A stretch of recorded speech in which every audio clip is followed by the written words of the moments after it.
Cuidado com o bolso. Saiba como economizar combustível do seu carro com algumas medidas bem simples. O próprio pneu estar murcho, né? Às vezes a pessoa não calibra os pneus, já faz consumir mais.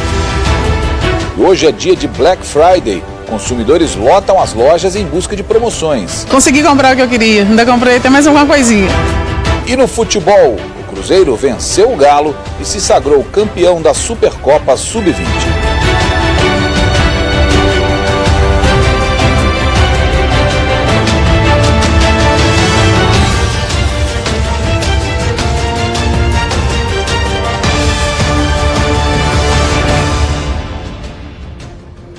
Olá, boa noite para você. O Mais Notícias dessa sexta-feira começa falando de economia. Na semana passada, os consumidores ficaram animados com a redução de 3,8% no preço da gasolina, mas nessa semana a Petrobras anunciou novos aumentos nos preços da gasolina nas refinarias. Para evitar o gasto excessivo e desnecessário dos combustíveis, os motoristas devem ter alguns cuidados. Vamos ver na reportagem de Matheus Monteiro. Não está fácil para ninguém. Abastecer o carro tem sido uma tarefa doída ultimamente. A variação no preço do combustível, quase sempre para mais, tem feito os motoristas pensarem duas vezes antes de dizer aquela velha frase ao frentista: completa para mim. Só o básico para rodar, porque não tá dando para encher o tanque não. A gente é pobre, a gente não tem que trabalhar, a gente depende da condução aqui, e a gente tá bem, pra gente fica bem puxado mesmo. Com o combustível cada vez mais caro, resta ao motorista buscar maneiras de economizar. Mas será que é possível gastar menos combustível apenas mudando alguns hábitos ao dirigir? Só se parar de andar, né? Andar menos, não tem outro jeito. Quem nos responde a pergunta é o Laércio. Com mais de 10 anos de experiência em veículos, ele garante: a forma de condução da pessoa influencia muito no consumo do carro. Então vamos lá. A primeira coisa a se fazer é cuidar da manutenção do veículo. Um carro bem cuidado ajuda a gastar menos na hora de abastecer. A questão do próprio pneu estar murcho, né? Às vezes a pessoa não calibra os pneus, já faz consumir mais, o pneu já gasto, né? O próprio filtro de combustível, o filtro de ar influencia muito, as velas também fazem grande diferença no consumo do carro. Vai viajar? Fique atento, o peso do veículo interfere diretamente no gasto de combustível. É até uma questão ecológica, né? Quanto menos peso o carro tiver, mais ele consegue ter um consumo melhor e ajudar o meio ambiente também, né? Outro vilão no consumo de combustível é esse aí: o ar-condicionado. O conforto durante as tardes de calor pode doer no bolso. A partir do momento que você liga o ar-condicionado, ele vai roubar um pouco da energia do motor, ocasionando um consumo maior. Se a gente for pensar bem, quanto maior a temperatura, se você chega num carro que está parado há muito tempo na rua ali, sobre o sol quente, se você chegar e ligar o ar-condicionado, ele vai consumir muito mais. Então a tendência, o interessante seria você dar uma ventilada no carro antes, diminuir a temperatura para depois você estar ali acionando o ar-condicionado. Isso ajuda a ter uma economia de combustível. Bom, Laércio, depois da gente ter passado essa série de recomendações, de dicas, né, para que as pessoas possam adotar no dia a dia para tentar economizar um pouco de combustível, uma última aqui. Existe essa conversa entre etanol e gasolina. Qual compensa mais? Olha, a questão de compensar mais depende muito. Por exemplo, o álcool tem um valor calorífico menor que o da gasolina, então ele consome um pouco mais de álcool para poder gerar a mesma proporção da gasolina. Então, se a gente for levar que isso aí deve ser em torno de 30%, o valor do álcool teria que estar em torno de 30% mais barato que a gasolina, para poder já estar começando a compensar a utilização do álcool. Como a previsão é de mais variação no preço do combustível até o fim do ano, o jeito é ficar atento às dicas para não passar apertado depois. É um absurdo. A gente está sendo roubado todo dia. Não dá para aceitar mais não. Hoje é dia de Black Friday, com promessa de muitos descontos. Várias pessoas foram às lojas atrás das promoções. A campanha deve movimentar, só pela internet, mais de 2 bilhões de reais no país. Veja na reportagem de Rafael Silva. Em Varginha, algumas lojas abriram antes das 7. Ao contrário do que se imaginava, o movimento nas primeiras horas da manhã foi pequeno. O gerente me falou que eles abriam um pouco mais cedo, aí era para vir mais cedo, porque provavelmente ia ter muita gente aqui, mas não é assim que tá parecendo, né? Quem queria mesmo comprar não perdeu tempo. Em meia hora, a Maria de Fátima já estava com o ferro novinho. Consegui comprar o que eu queria. Ainda comprei até mais alguma coisinha. Ninguém sabe a origem exata da expressão Black Friday, ou Sexta-feira Negra, como a gente pode traduzir aqui para o Brasil. O que se sabe é que ela veio dos Estados Unidos e acontece na sexta-feira, depois do Dia de Ação de Graças, que é celebrado no país na terceira quinta-feira do mês de novembro. A data agora não é só dos Estados Unidos, mas de vários outros países e se tornou sinônimo de grandes descontos. No Brasil, a moda chegou em 2011. No começo, apenas algumas lojas online ofereciam as promoções, mas agora todo o comércio aderiu. A expectativa é de que neste ano as lojas de todo o país faturem mais de 2 bilhões de reais. Em Minas Gerais, a promoção deve movimentar 250 milhões de reais. Em Varginha, o comércio deve arrecadar 3 milhões de reais. Um dia bem esperado no ano, né? Acho que em todo comércio em geral, né? E é um dia bem significativo de vendas. Nesta loja de móveis e eletrodomésticos, a preparação para o Black Friday começou há um mês. Está estimando aí nesse período uma média de 20 a 30% de crescimento. Ao contrário de Varginha, em outras cidades do estado a movimentação foi grande. Em Lavras, uma multidão se formou em frente à porta desta loja. Em São Lourenço, centenas de pessoas foram para a fila ainda na madrugada. Houve aglomeração na porta do comércio e empurra-empurra. A polícia teve que acalmar os ânimos. Em Juiz de Fora, na Zona da Mata, clientes também acordaram cedo para comprar com descontos. Shampoo, um tanto de coisa. É muita coisa. Em Montes Claros, no norte de Minas, a Black Friday foi antecipada e os descontos foram oferecidos durante toda a semana. Você vê nitidamente que o preço está abaixo do que a gente vê nos dias comuns, né? Está realmente diferenciado.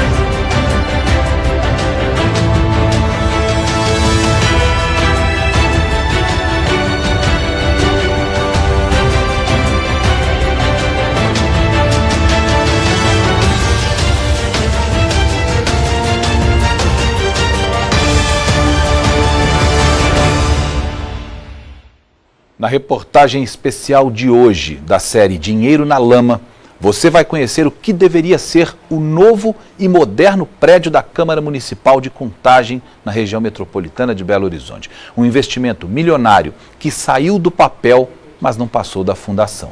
Veja comigo.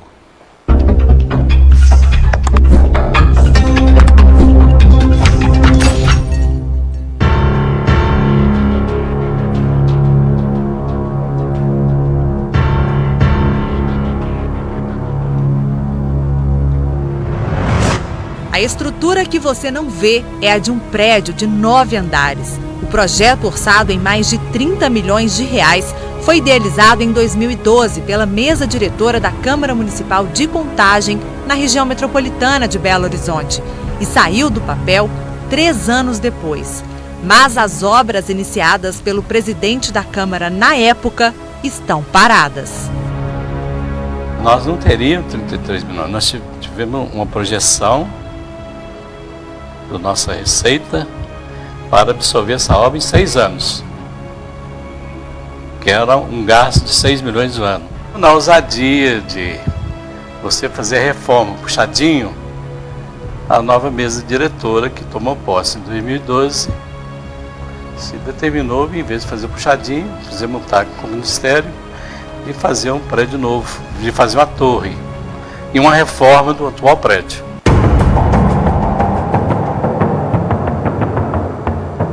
A nova sede da Câmara Municipal de Contagem, uma das cidades mais ricas de Minas, não tem data para ficar pronta. O custo total da obra é de quase 33 milhões e meio de reais, valor que, segundo a Prefeitura, já foi repassado na íntegra à Câmara. Mais de 10%, quase 4 milhões e meio, já foram gastos para fazer a fundação.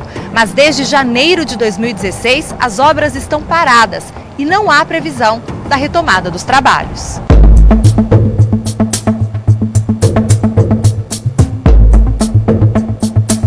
O novo presidente da Câmara, que assumiu o cargo em janeiro deste ano, garante que a obra não é prioridade do Legislativo. Em janeiro, um dos primeiros atos meus como presidente, eu notifiquei a empresa paralisando a obra, até porque nós não tínhamos condição nem orçamentária e nem financeira de tocar essa obra.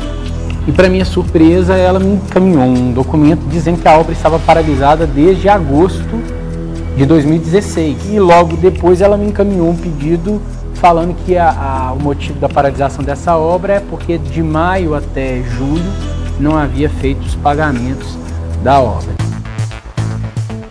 A falta de continuidade entre projetos de políticos é um dos motivos de tantas obras paradas no estado. Porque há uma espécie de rótulo, de carimbo, de identificação com o governo anterior. Isso, com todo respeito, é um absurdo, né? Por quê? Porque saúde, educação, serviços públicos, aquilo que consta na Constituição como direitos fundamentais do cidadão, não pode estar vinculado a uma bandeira vermelha ou a uma bandeira amarela ou verde. É um projeto de Estado, é um projeto constitucional. Se ficar pronto um dia, o local vai abrigar o gabinete dos vereadores do município. Mas nas ruas, muita gente acha que é desperdício de dinheiro público. Mais um caso que o nosso dinheiro está indo para o ralo, né? Ou para outro lugar. Provavelmente, talvez uma obra também superfaturada, que só recebe o dinheiro e não vai realmente para a obra. É muito dinheiro. Se saísse a Câmara para comprar um prédio hoje em qualquer outra localização, ela compraria um prédio com aproximadamente uns 20 milhões de reais, um belo prédio. Pelo amor de Deus, Contagem tem que acordar. Eu acho que o país tem que acordar.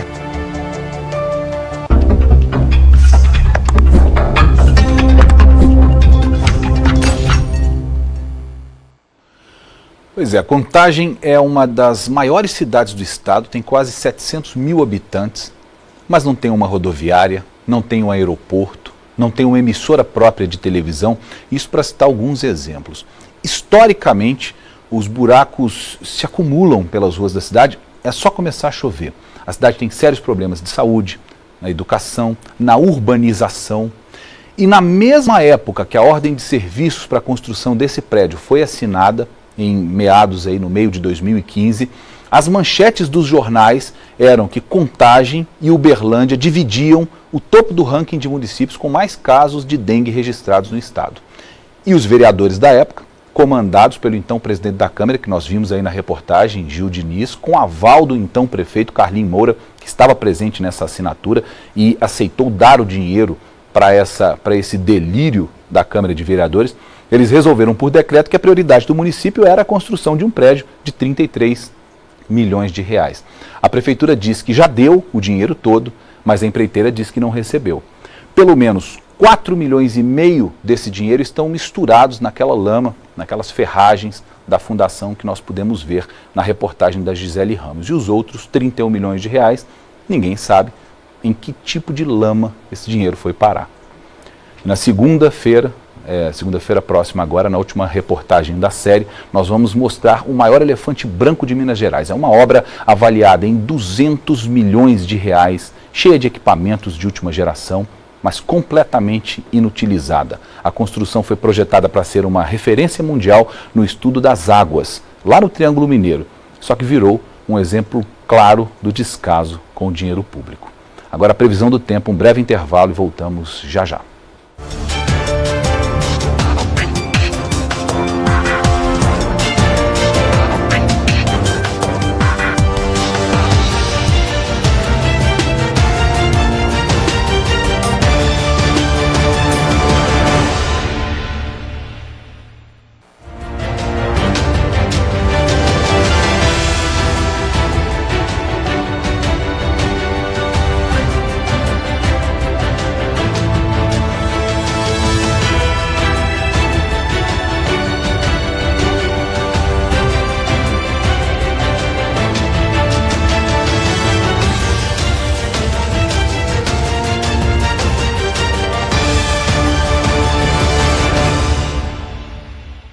Os motoristas que passam nesse momento pela BR-491, no trecho entre Varginha e Três Corações, no sul de Minas, enfrentam um congestionamento de quase 7 quilômetros. Na tarde de hoje, 2 carretas bateram próximo a uma ponte. O motorista de uma das carretas ficou preso às ferragens e foi retirado pelo Corpo de Bombeiros. O homem foi levado para o Hospital Bom Pastor, em Varginha. O estado de saúde dele não foi divulgado. Para tentar fugir do congestionamento, o motorista de uma EcoSport andava pela contramão e acabou batendo em uma moto. O motociclista teve ferimentos leves e também foi levado para o Hospital Bom Pastor. Segundo o Corpo de Bombeiros, o trânsito na BR-491 está parado nos 2 sentidos.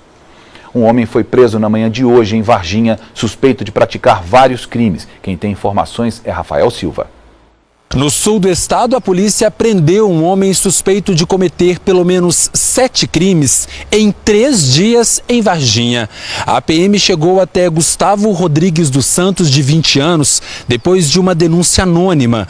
Com ele foi encontrada uma garrucha calibre 32 que teria sido usada em todos os crimes. Gustavo é natural de Belo Horizonte e há 2 anos mora na cidade. Ele trabalhava como chapeiro e já é conhecido da polícia. De Varginha, Rafael Silva. Veja agora um resumo com mais notícias do estado nessa sexta-feira.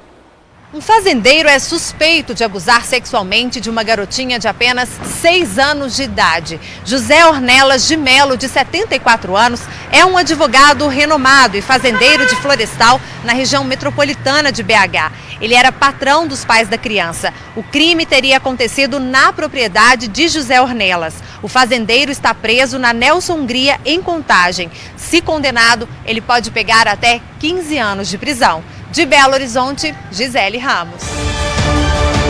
Em Ipatinga, no leste do estado, 2 irmãos suspeitos de matarem uma jovem de 20 anos em Santana do Paraíso, cidade vizinha, se apresentaram hoje pela manhã na Delegacia de Polícia Civil. Bruna Gomes de Freitas, de 20 anos, foi morta com 5 tiros após deixar o filho de 3 anos na escola. Segundo a polícia, um dos rapazes, de 23 anos, era ex-namorado da vítima. Ficaram juntos por 4 anos. De acordo com a polícia, o namoro era turbulento. Os dois haviam se separado e recentemente a jovem havia assumido um novo relacionamento. O rapaz já havia tentado matar a jovem e um outro ex-namorado dela em 2013, também por ciúmes. Os dois devem responder por homicídio fútil e feminicídio. Eles foram encaminhados para a penitenciária de Ipaba. De Valadares, Marcos Guimarães. O deputado federal Nilton Cardoso Júnior, do PMDB de Minas, foi vítima de um acidente ontem à noite na BR-354, entre São Gotardo e Rio Paranaíba, na região do Alto Paranaíba. Outras 3 pessoas estavam no carro. Segundo informações da Polícia Rodoviária Federal, o carro do deputado foi atingido por outro veículo que entrou na contramão ao tentar desviar de uma carreta que fazia uma ultrapassagem. Apesar dos estragos, ninguém ficou ferido com gravidade. De Patos de Minas, Elcio Fonseca.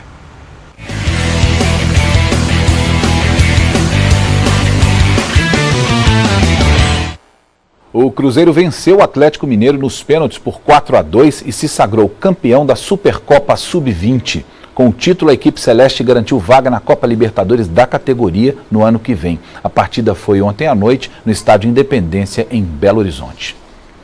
O atacante Robinho do Atlético foi condenado em Milão, na Itália, a 9 anos de cadeia por violência sexual. De acordo com a justiça italiana, o crime ocorreu em uma boate em 2013. Veja na reportagem.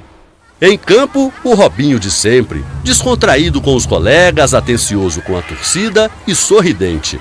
O atacante treinou no Atlético Mineiro, já sabendo que era a manchete de alguns jornais da França, Itália e Espanha, que estamparam: Robinho condenado pelo Tribunal de Milão, norte da Itália, a 9 anos de prisão por violência sexual a uma mulher de 22 anos. O caso foi em 2013, dentro de uma boate em Milão, e teria o envolvimento de 5 amigos do jogador, que na época estava no Milan. A jovem que se diz vítima do crime é da Albânia. Ela contou que conheceu Robinho, a mulher e alguns amigos dele durante um jantar. O abuso teria acontecido na mesma noite, mas a denúncia só foi feita meses depois. Em 2014, o jogador prestou esclarecimentos e negou as acusações. Na época, o Ministério Público chegou a pedir a prisão de Robinho, mas a juíza responsável pelo caso entendeu que não era necessário. Em nota, a advogada do atacante disse que Robinho não teve qualquer participação no episódio e que providências estão sendo tomadas para tentar mudar a sentença de primeira instância. Não é a primeira denúncia contra o jogador. Em 2009, quando estava no Manchester, Robinho também foi acusado do mesmo crime na Inglaterra, mas o processo foi arquivado por falta de provas. Para este advogado criminalista, eventual condenação na Itália em última instância limitaria as viagens internacionais do jogador. Porque se ele viaja com o time para algum país onde haja o contrato de extradição e ele tiver um mandato de prisão em aberto, ele vai ser recolhido à prisão e posteriormente extraditado para o país onde ocorreu a sentença, que no caso é a Itália. Existe ainda a possibilidade de Robinho ter que cumprir a pena no Brasil. Existe um contrato de lei internacional onde aquele que é condenado no exterior, ele pode cumprir a sentença no país onde ele vive. E agora vamos ver quais serão os jogos do Brasileirão na rodada do fim de semana. O Boa Esporte se despede da Série B desse ano amanhã às 5h30 da tarde contra o Paraná Clube em Curitiba. Já pela Série A, neste sábado, só um jogo. Fluminense e Sport se enfrentam às 5 da tarde no Maracanã. No domingo, às 5 da tarde, o Corinthians, campeão brasileiro, recebe o Galo. Já o Cruzeiro joga em casa contra o Vasco. O Coritiba recebe o São Paulo no Couto Pereira. O Grêmio pega o já rebaixado Atlético Goianiense no Rio Grande do Sul. Dois times desesperados, Ponte Preta e Vitória, jogam no Moisés Lucarelli em Campinas. E o Avaí recebe o Atlético Paranaense na Ressacada. Às 7 da noite tem Flamengo e Santos no Luso Brasileiro. E o Bahia pega a Chapecoense. Bom, e o Mais Notícias de hoje fica por aqui. Nós voltamos na segunda-feira. Tenha um ótimo fim de semana.